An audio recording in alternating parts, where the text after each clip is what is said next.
The sun, a fading ember in the west, cast long skeletal shadows through the dense canopy. A chill wind whispered through the pines, stirring the leaves into a rustling chorus. He stopped, listening. A sound, faint but distinct.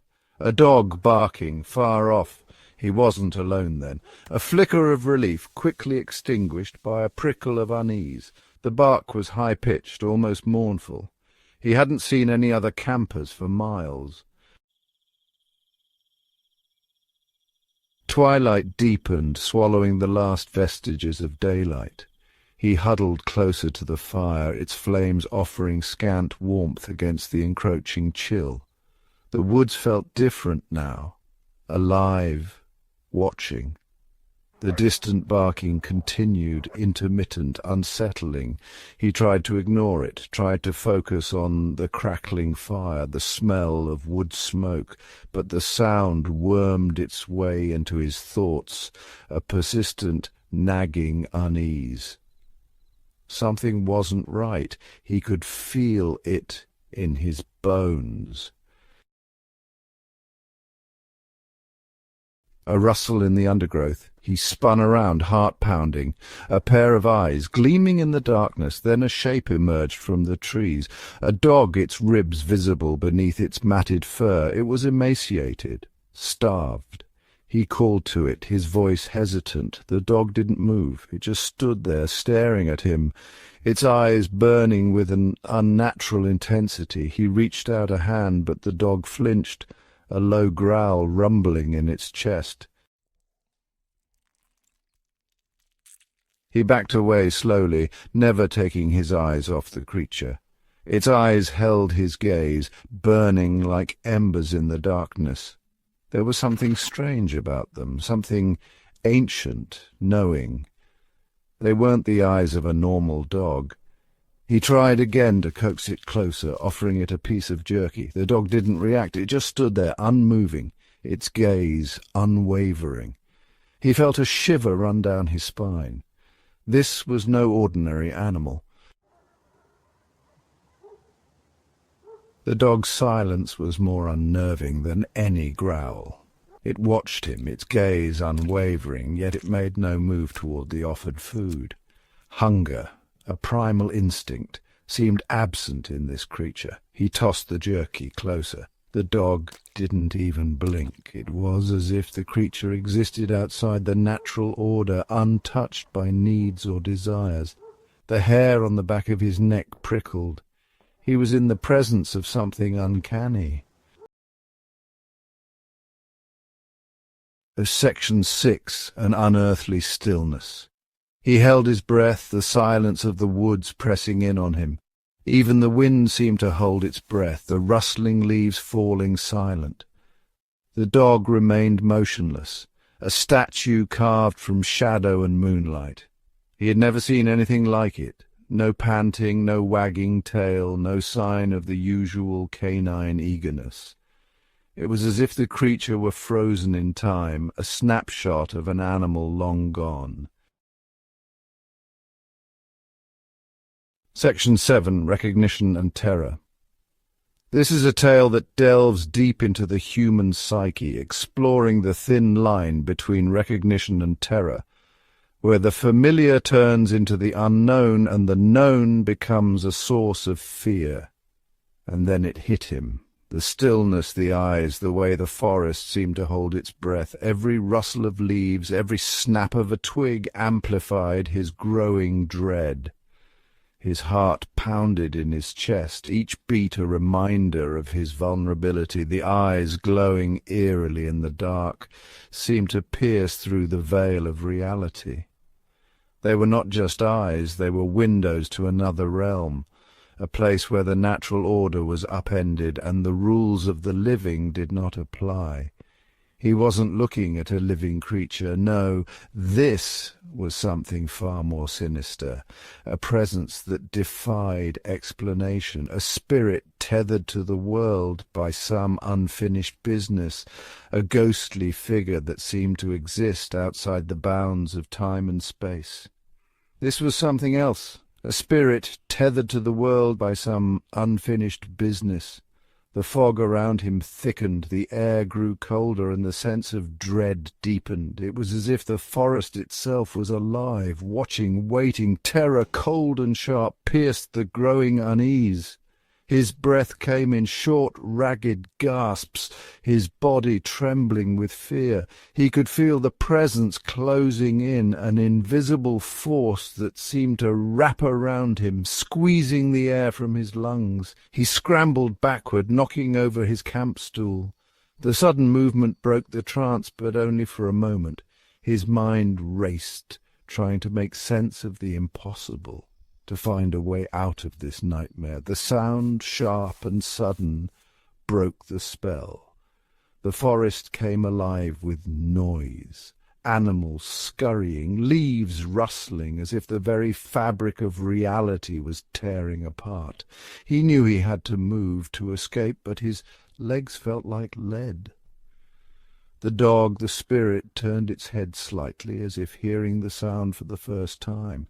Its eyes, still glowing, seemed to soften for a moment, as if recognizing the fear it had instilled, but then, just as quickly, the malevolence returned, and the chase was on. Section 8. The forest holds its breath. The forest was a living entity, a vast expanse of green and brown, where every leaf and twig seemed to hold a secret. The sunlight filtered through the dense canopy, casting dappled shadows on the forest floor. It was a place of tranquillity, where time seemed to stand still, and the only sounds were the whispers of the wind and the distant calls of birds. But the moment was broken. A sudden rustle, a flash of movement, and the forest's serene facade shattered. Birds took flight, their wings beating a frantic rhythm against the sky. Small creatures scurried into hiding, their instincts screaming danger. The air grew tense, as if the forest itself was holding its breath, waiting for what would come next.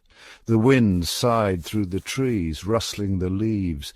It was a mournful sound, like the forest was lamenting the disturbance. The branches swayed gently, their leaves whispering secrets to one another. It was as if the forest was alive, aware of the presence that had intruded upon its peace. The dog, the spirit, turned its gaze back to him, and he felt a chill run down his spine. Its eyes were like twin orbs of fire, burning with an intensity that seemed to pierce his very soul. He could feel its awareness, its intelligence, and it terrified him. This was no ordinary animal. It was something ancient, something powerful. It was aware of him now, truly aware. The connection between them was palpable, a thread of energy that bound them together. He could feel its thoughts, its emotions, and they were not kind. The dog was a guardian, a protector of the forest, and it saw him as a threat. Its gaze was unrelenting, its eyes never leaving his. He wanted to run, to scream, but terror rooted him to the spot. His legs felt like lead, his voice caught in his throat. He was trapped, a prisoner of his own fear. The forest seemed to close in around him, the trees leaning in, as if to watch the unfolding drama. He was alone, utterly alone, with only the dog and the forest for company. He could only watch, helpless, as the ghostly dog took a slow, deliberate step towards him, its eyes burning with an eerie light. Each step was a heartbeat, a countdown to an unknown fate. The air was thick with tension, the forest silent in anticipation. He knew in that moment that his life would never be the same. The forest had claimed him, and there was no escape. Section 9. Never alone, another step and another. Each step echoed in the silence, a reminder of his solitude. The forest seemed to close in around him, the trees whispering secrets he couldn't understand. It glided toward him, silent and inexorable as the grave. The mist swirled around his feet, cold and damp, seeping into his bones. He felt a chill that had nothing to do with the night air. He was alone, truly alone, in the heart of the dark and ancient wood. The trees towered above him, their branches like skeletal fingers reaching for the sky. The forest was a living entity, breathing and watching, and he knew with a certainty that chilled him to the bone that he would never be truly alone again. The feeling of being watched was overwhelming, a constant pressure on the back of his neck. He turned, but there was nothing there. He was being watched, hunted. The shadows seemed to move with a life of their own, creeping closer with every heartbeat. He pressed his back against a tree, trying to blend into the darkness, not by a creature of flesh and bone, but by something far older, far colder, far more dangerous. The air was thick with an ancient malevolence, a presence that had been there long before he had set foot in the forest. Something that haunted the shadows of these woods, searching for something he couldn't even begin to comprehend. It was a force of nature, a guardian of the forest's darkest secrets.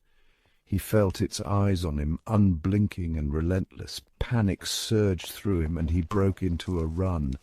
The forest seemed to come alive. Branches reaching out to snag his clothes, roots tripping him up. He could hear his own ragged breathing, the pounding of his heart in his ears. He stumbled and fell, the ground hard and unforgiving beneath him. Pain shot through his body, but he forced himself to get up, to keep moving. He couldn't stop, not now, not ever. In the distance he saw a dark figure, barely visible through the trees. It was watching him, waiting. He knew he couldn't escape it. It was a part of the forest, a part of him, and it would never let him go.